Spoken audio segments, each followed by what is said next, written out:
principle 1, inner dialogue. So we know what my purpose is, and what we've got to work out now is how do I go about attaining it on a daily basis. So I'm going to break principle 1 down into 3 chapters: think, feel and act. So we'll start with think. So what am I thinking? Let's go with the negative, like what I already do. I want to find a woman to love, as all my friends are getting married and like setting up their lives, and I'm left at home alone. If I'm left at home alone, I'm feeling worthless and miserable. If I'm feeling worthless and miserable, then I'm gonna order more Chinese, more KFC, more kebabs and more pizzas. Now, that's not necessarily a problem in itself. I love all of those things, but maybe a little bit too much.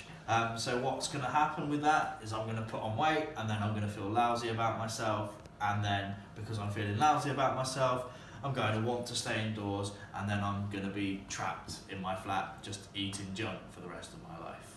Now we go to the second chapter of principle 1, feel.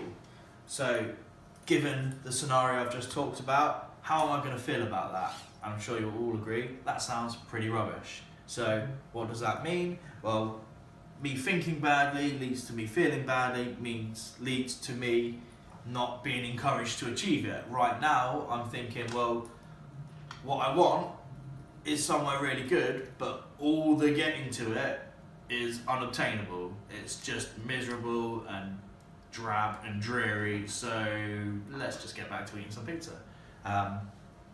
However, if I change my thinking around and say, why do I want to meet someone and love and be loved? Well, because I'm a good person.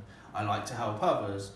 I'm, a decent human being. Because if I find someone, maybe we'll plan holidays together, make those memories. Maybe we'll move in together, start building a home.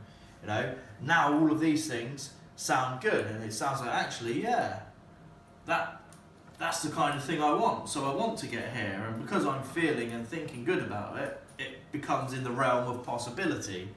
And then, although my purpose is still changed, it's still the same, my perspective on it has changed completely, and then that brings us back to my purpose being attainable. Now, we'll come back to principle 3 later.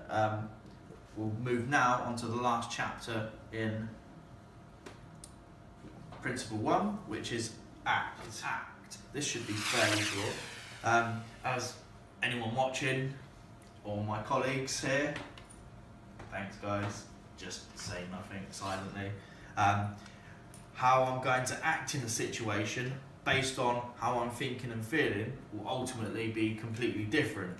So if I'm feeling negative towards love and feeling negative towards love, then I'm going to avoid situations where possibilities may have been.